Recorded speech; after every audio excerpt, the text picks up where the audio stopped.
오늘은 이 본문의 말씀을 가지고 예수만 드러내자 이란 제목으로 말씀을 드리겠습니다.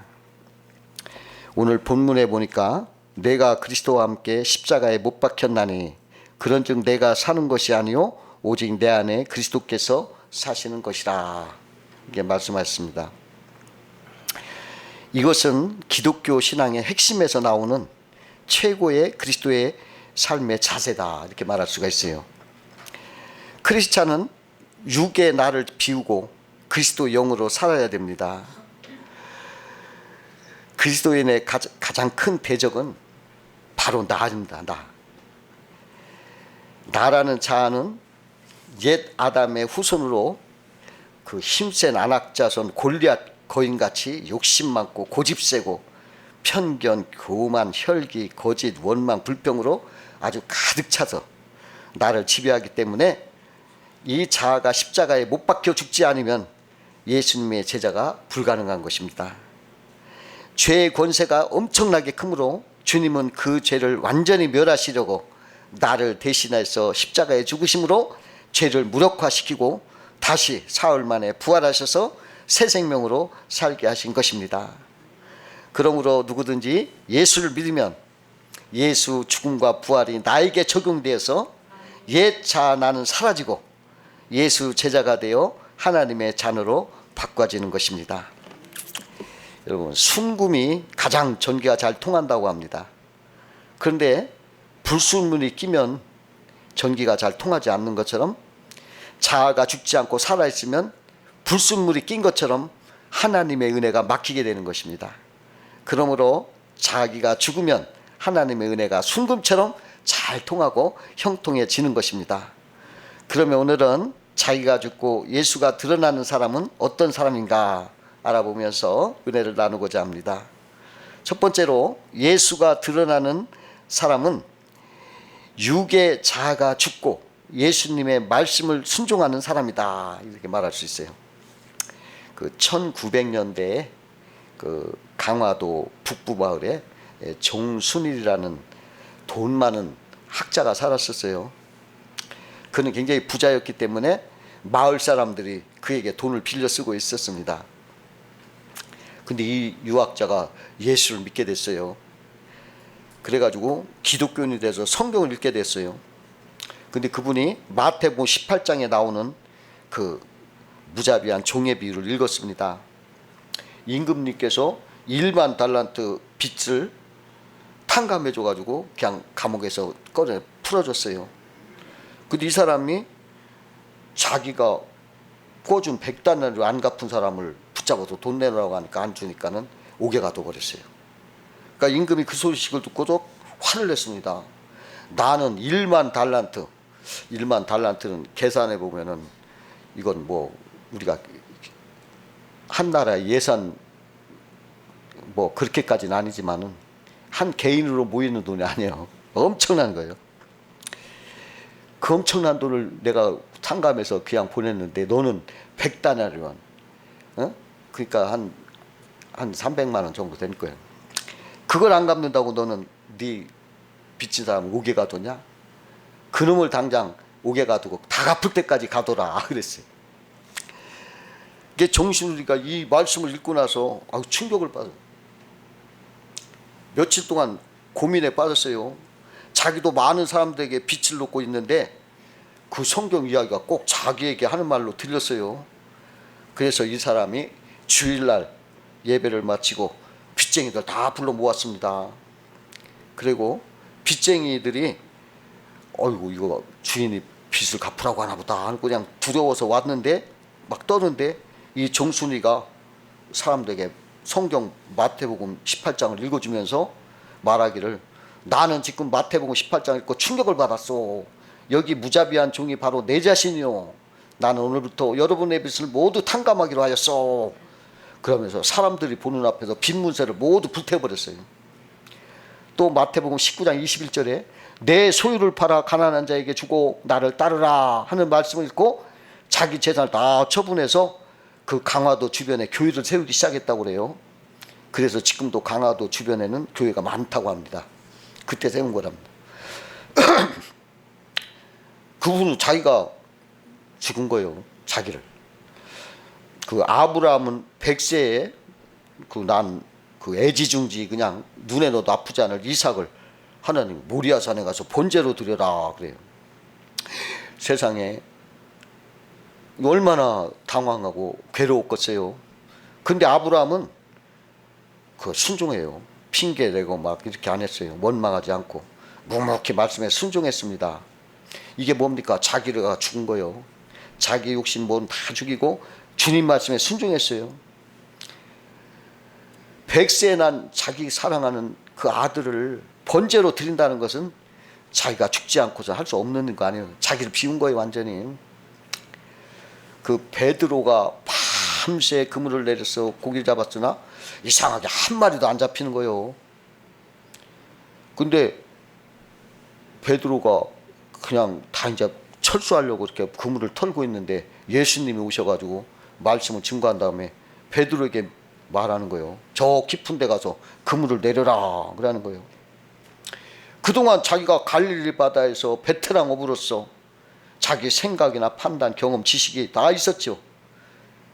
그러나 그걸 부인하고 주여 밤새 그물을 내렸으나 잡은 것이 없지만은 말씀에 의지하여 그물을 내리이다 하고 순종하였을 때 이상하게 그 한 마리 없던 고기가 어디서 왔는지 그냥 그물에 가득 잡히더니 막 그물이 찢어지도록 잡히는 거예요.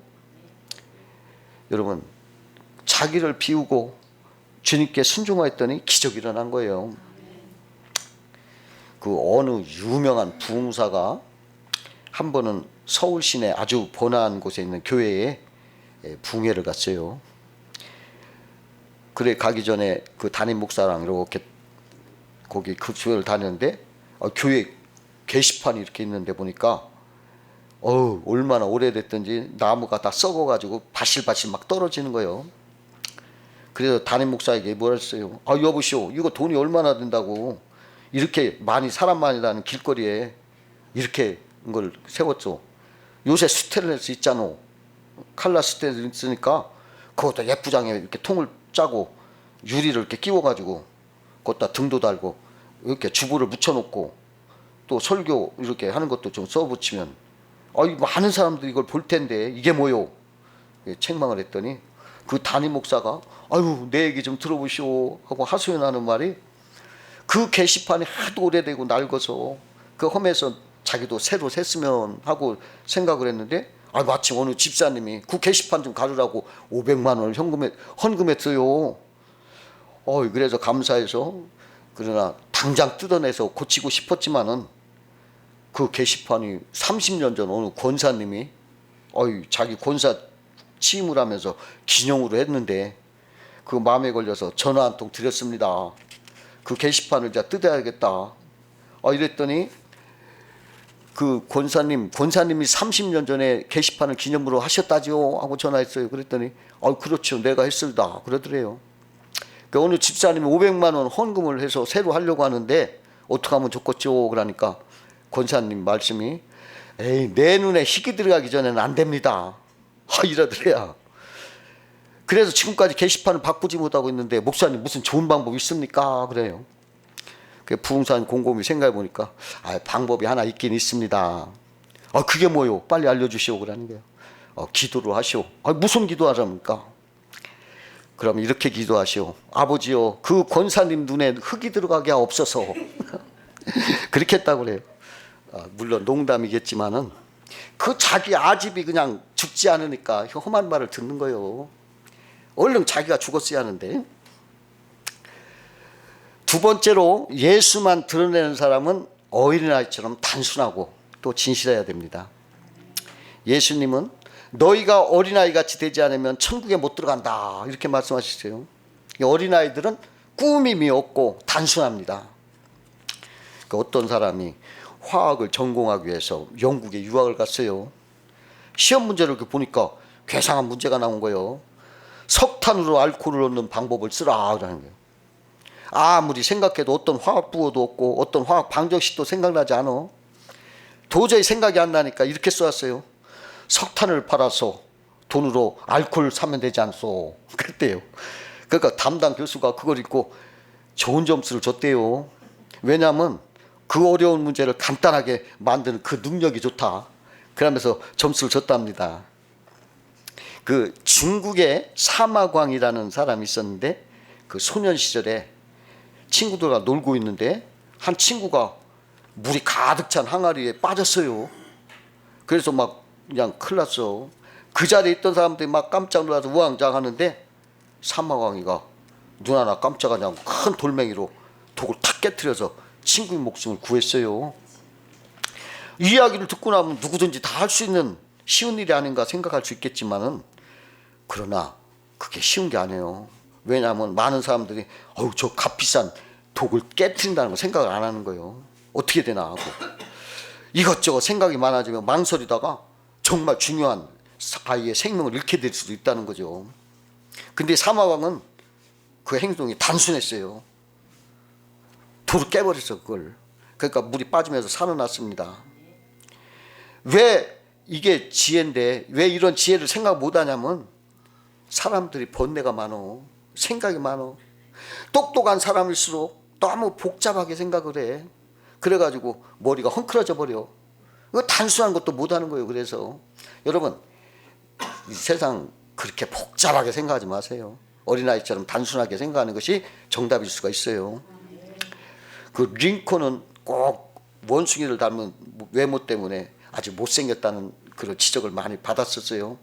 한 번은 중요한 선거 유세가 있었는데 상대 후보가 아유 저 링컨은 당신은 두 얼굴 가진 이중인격자라 이렇게 비난을 하니까 링컨이 내가 정말 두 얼굴을 가졌다면 이렇게 중요한 자리에서 왜 하필 못생긴 얼굴을 가지고 나왔겠습니까?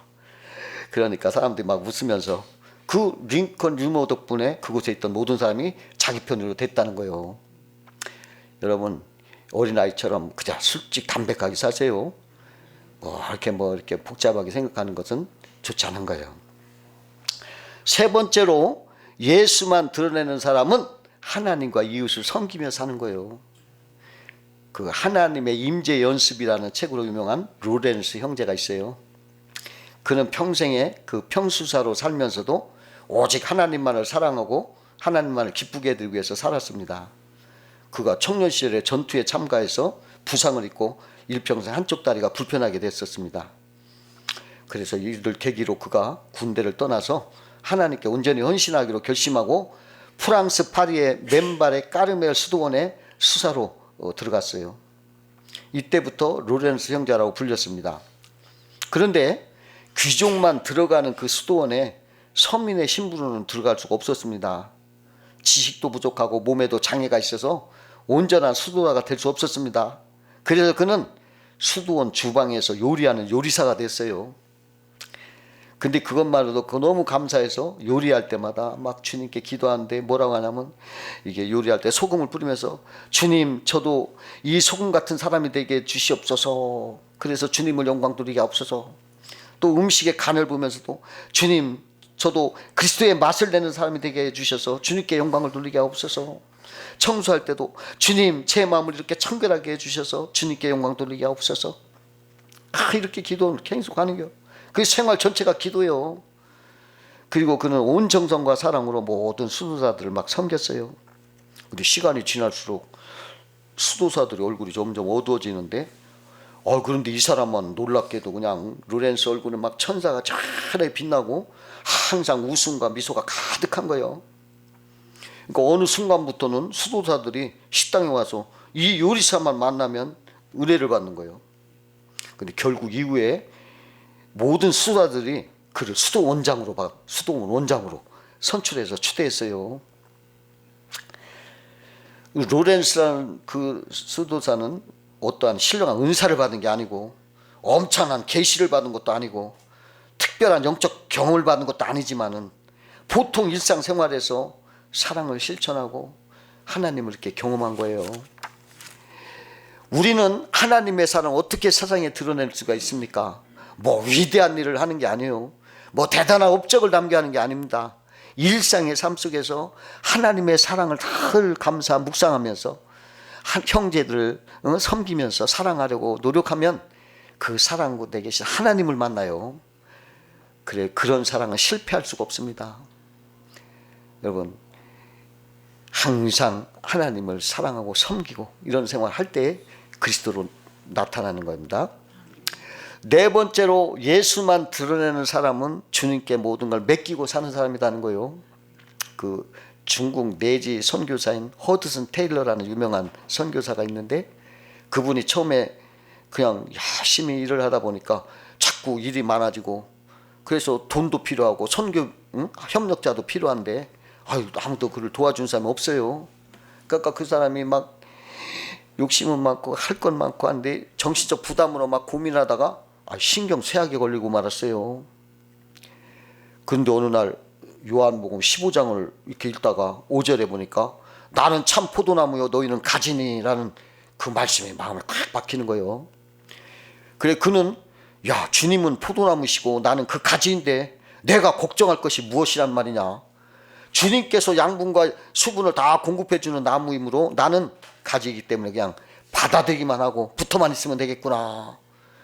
이렇게 깨달음이 와가지고 주님 이 시간부터는 염려와 근심을 다 주님께 맡기겠사오니 주님이 책임져 주시옵소서. 이렇게 꿇에 엎드려 하나님 앞에 자기 어리석은 그러한 욕심을 다 회개하고 모든 문제를 다 주님 앞에 맡겼어요. 그랬더니 마음의 평안이 막 파도처럼 밀려오는 거예요. 근데 그 후부터 기도하는 것마다 다 응답받고 성공적인 중국 선교를 할 수 있어서 세계적으로 이름난 사람이요. 여러분 주님께 맡기세요. 내가 뭐 하려고 하지 말고 그냥 주님 하세요. 나는 가지에 불과하니까.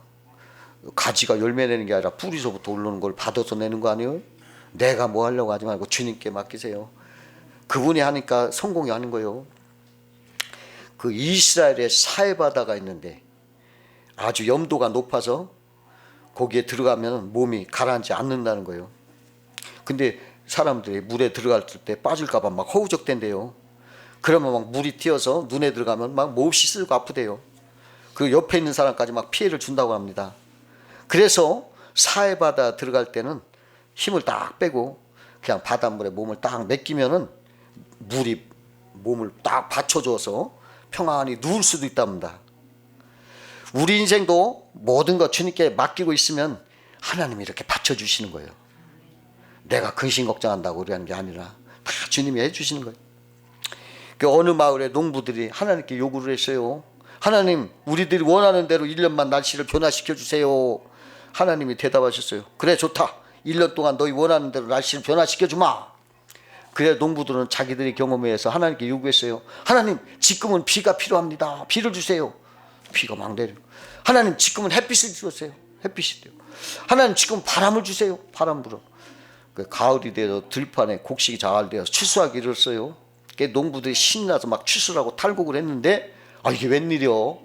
막상 탈곡기에 넣어 탈곡을 해보니까 알곡이 없어. 아니 하나님 왜 알곡이 하나도 없습니까? 농부들 의아해서 물었습니다. 그러자 하나님께서 대답하셨어요. 나는 너희들이 원하는 대로 다 주었다. 비를 원할 때는 비를, 햇빛을 원할 때는 햇빛을, 바람을 원할 때 바람을 주었다. 근데 너희가 언제 나에게 알곡을 달라고 했느냐? 너희들은 알곡을 달라는 말 한마디도 하지 않았다. 그제서야 농부들은 자신들의 경험에 의해서 하나님께 주문하는 것보다는 모든 걸 하나님께 맡기면 하나님이 그 선하신 뜻대로 구하는 것을 주신다는 걸 깨달았다는 거예요. 다섯 번째로 예수만 드러나는 사람은 용서와 관용하는 사람이다 이거예요. 그 남아프리카의 바벤바 부족사회가 있는데 거기는 범죄자들이 거의 없대요. 만약에 범죄자가 있다면 그들은 그 범죄한 부족원을 마을 한가운데 세워놓고 모든 부족들이 다 모여가지고 그 사람을 이렇게 둘러 에워싸고 한 사람 한 사람 차례로 돌아가면서 그 세워진 그 사람에게 그 사람이 그동안에 베풀었던 선행과 또 그 모든 거 능력과 그 모든 친절한 거 그걸 하나하나 다 말한대요. 그러면은 그 말이 다 이제 빠짐없이 다 열거돼서 끝나면 이제 그 다음에는 그 사람이 잘못한 거 막 불평 불만 이런 것은 절대로 얘기 안 한대요. 그냥 칭찬만 다 하나씩 해주면 이제 그러고 다 끝나면은 그때부터 이제 축 축제의 잔치를 벌인대요. 그리고 잘못을 저지른 부족원은 그 잔치에 참여하면서 다시 부족의 일원을 환영을 하면서 받아주니까 되돌아오는 거예요. 이 같은 의식은 잘못을 저지른 그 부족원의 자존심을 세워줄 뿐만 아니라 그로 하여금 그 부족의 기대에 어긋나지 않도록 이렇게 살도록 하는 격려가 돼서 잘 살게 된다는 거예요. 절대로 범죄를 저지르지 않는답니다. 여러분, 용서와 관용이 살기 좋은 사회를 만드는 것이에요. 예, 누가 잘못하면 막 비판하고 그러는데 그게 역효과라는 거죠. 용서와 관용으로 해줘야 됩니다. 그 독일의 어느 작은 마을, 어느 이름 없는 피아니스트가 있었는데 그 사람 피아노 독주를 한다고 지방 신문에다가 자기를 소개할 때 그 당시 유명한 리스트라는 피아니스트 제자다 이렇게 거짓말이요. 그래가지고 자기 이름을 좀 높이 보려고 신문에 냈어요. 그런데 하필이면 그때 이 리스트가 그 마을을 방문한 거예요. 그러니까 이 사람이 아이고 큰일 났어. 이제 걱정이 커. 자기가 거짓말에 탄로나면 음악가로서 자기 영영 이거 큰일 났어. 끝장나.